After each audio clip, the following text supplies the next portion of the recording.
everybody. Thank you for joining me here today on the O'Rourke Report. Let's get right in.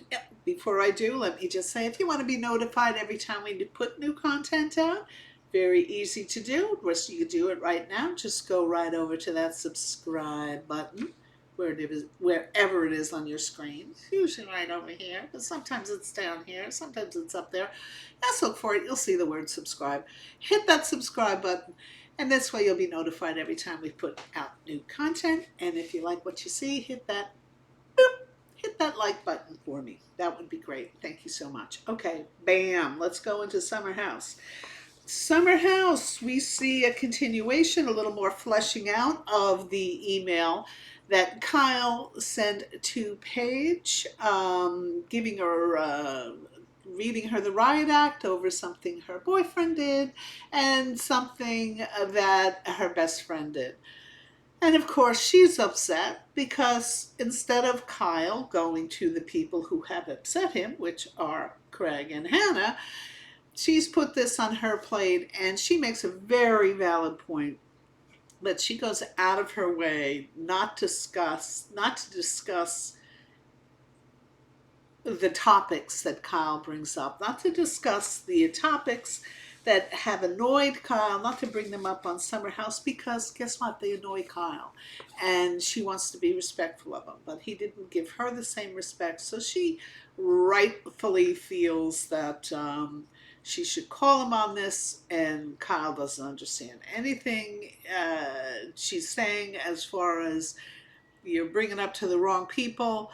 He doubles down, he annoys his wife, which is very easy to do apparently, and she goes into a flood of tears because his last big fight with Paige's best friend, this Hannah Berner, who used to be on the show, was taken off the show because she wasn't very likable. The only one we can see who likes her is Paige. But that ruined Kyle's wife, Amanda's relationship with Hannah, which is never repaired. And Amanda fears that if he continues to fight with Paige, she will now lose her friendship with Paige. So it's kind of like we've seen it happen before. So we'll just have to see what shakes out from that. Only a couple of other things happened in my mind. One of them is, where's Bailey? Bailey's the new girl. Now, I've read a couple of things on social media over the week that apparently she's not on the show anymore. She bailed out or she was fired. I don't know that we have the full story. We don't see what happened, but all we know is from a viewer's perspective, we don't see her anymore. I think we took a very brief 30, not even 30 seconds, 5 seconds on the screen this week with this girl, Bailey. So her days are numbered. I'm looking forward to finding out what happened because we don't know yet. There was Lyndsay chewing the scenery as only Lyndsay could do, especially when there was monetization to happen and she wanted to monetize the gender reveal of her little girl. And even Danielle looks at the camera. Danielle's still visiting. She looks at the camera and says, this behavior from Lyndsay is too much, even for Lyndsay. My heart goes out to Carl, excuse me. My heart goes out to Carl as I watch him struggle mightily to do the right thing. He doesn't want to hurt Lyndsay in any way. He'd like things to be as stress-free for everyone. He's uber conscious that she is expecting. And kudos to him. If he doesn't think people are noticing, I'll tell you, people are noticing, Carl.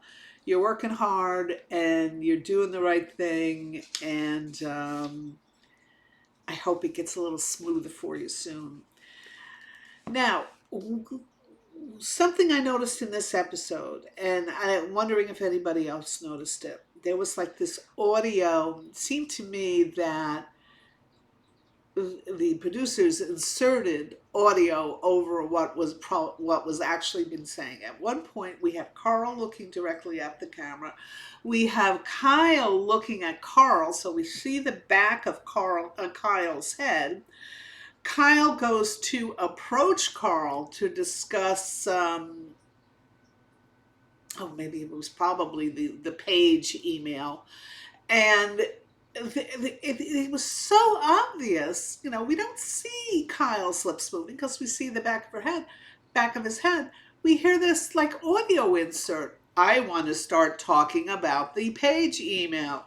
Camera then cuts to Carl's reaction. Carl's reaction, goes back and forth. But I swear to God, there was audio inserted in there that, I don't know, were they covering up curse words? I'm not sure. Were they clarifying something that Kyle said?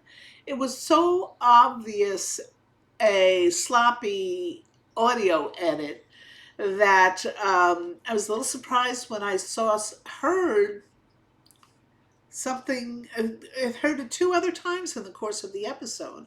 So, and they were much, much smaller than the first audio insert that I heard. So I thought to myself, well, maybe they were having audio problems. Or is this the new thing? When they can cover up something a cast member is saying, is this the new thing? Put in sloppy audio edits? I don't know. Something we need to keep watching. Only other thing I want to say, we don't have much update on the Jesse Lexi get together, except that we find out when Lexi goes out on dates, her parents come with her. I guess it's kind of nice, but isn't she kind of older? Isn't she really 26? She's past 25, right? So I thought that was interesting. Okay, now, new show alert. Boom, boom. What did I think of it? Of the Denise Richards show? In very many ways, there was no surprises what we were seeing. Not surprisingly, Denise Richards is Denise Richards. What I really liked about the episode is we see Denise meeting with a lot of her girlfriends.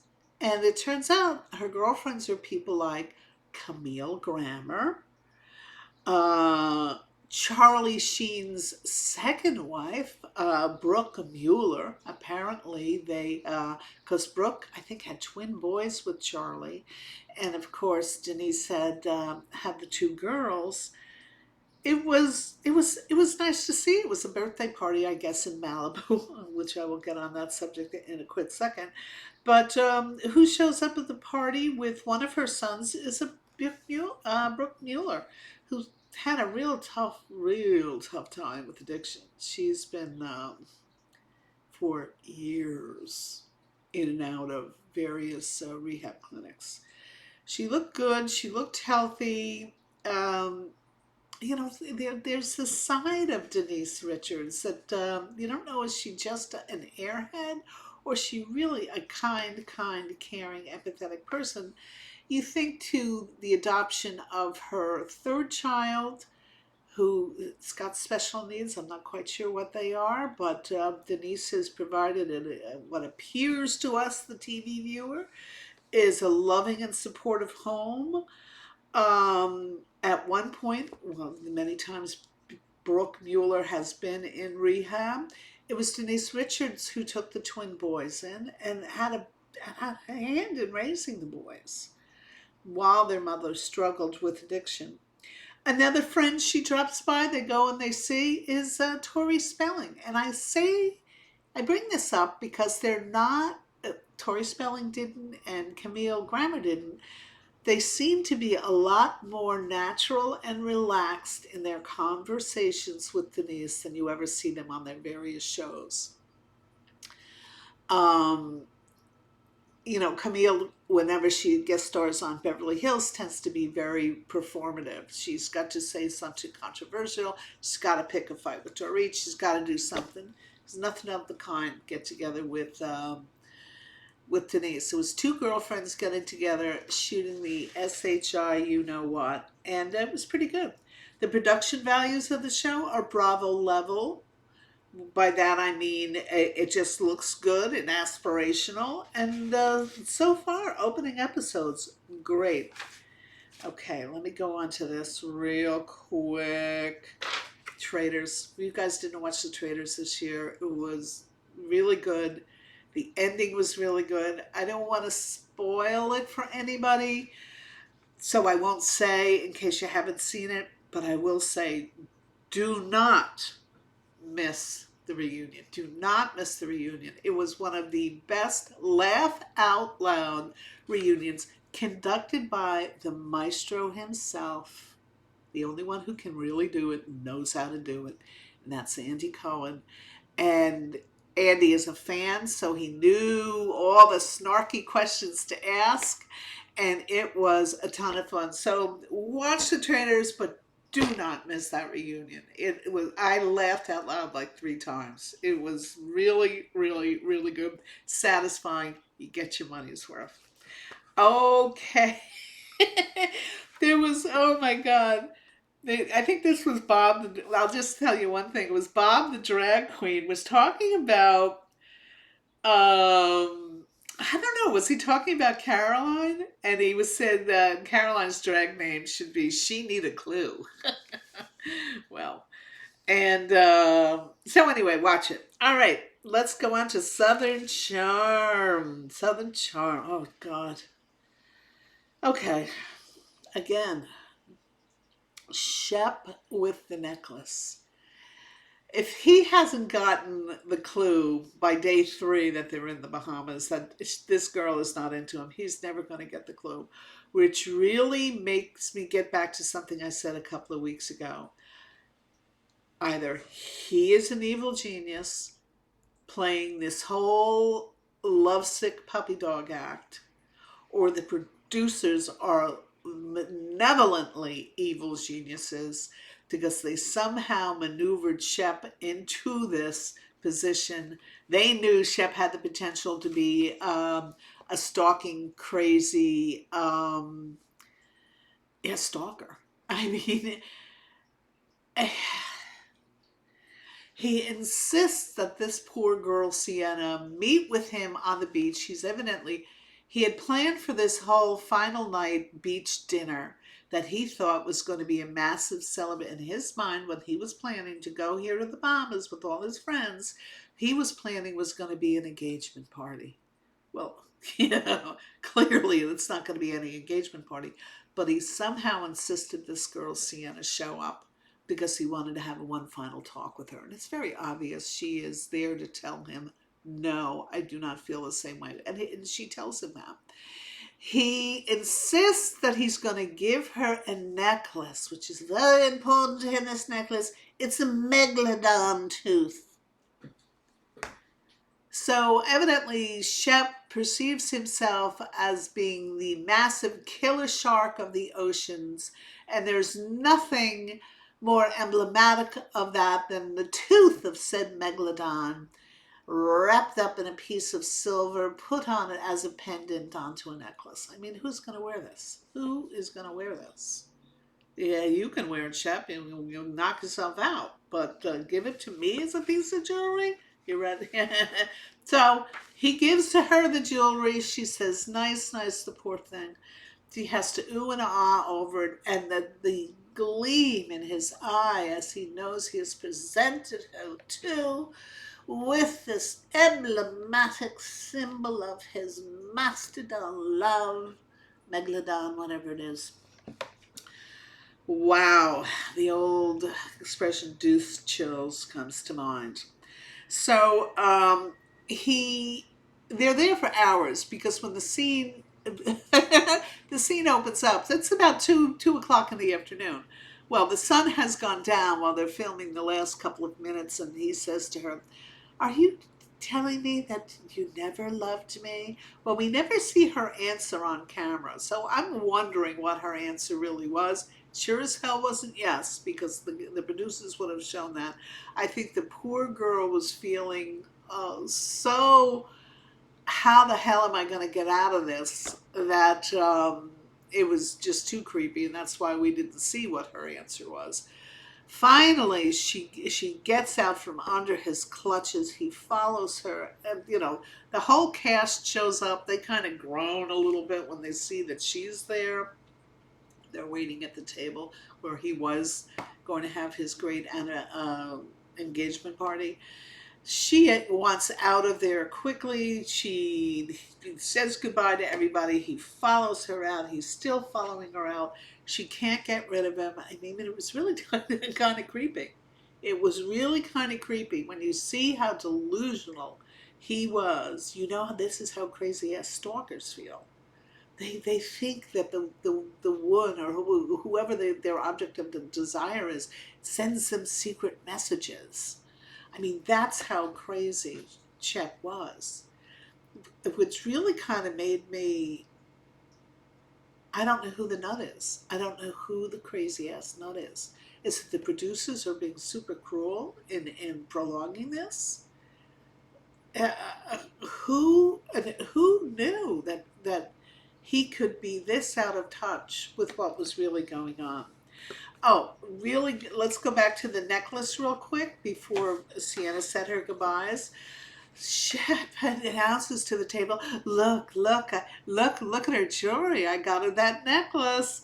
And they all go, oh, isn't that lovely? And then Taylor, who's there, of course, Taylor is Shep's old girlfriend. She says, oh, isn't that the same necklace you got me? And he goes, no, this is a megalodon. It's a shark's tooth, any way you slice it. You give your girlfriend shark tooth necklaces? Last to the big spenders.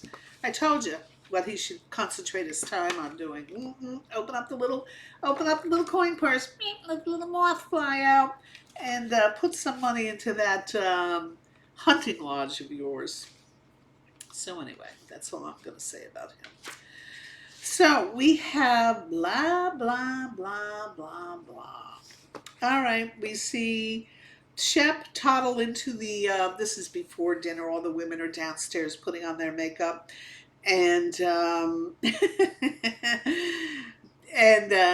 Whitney, I guess it was in the morning, Whitney shuffles in. He's got coffee, I think, for Madison, and he's talking to Madison. She's putting on her makeup.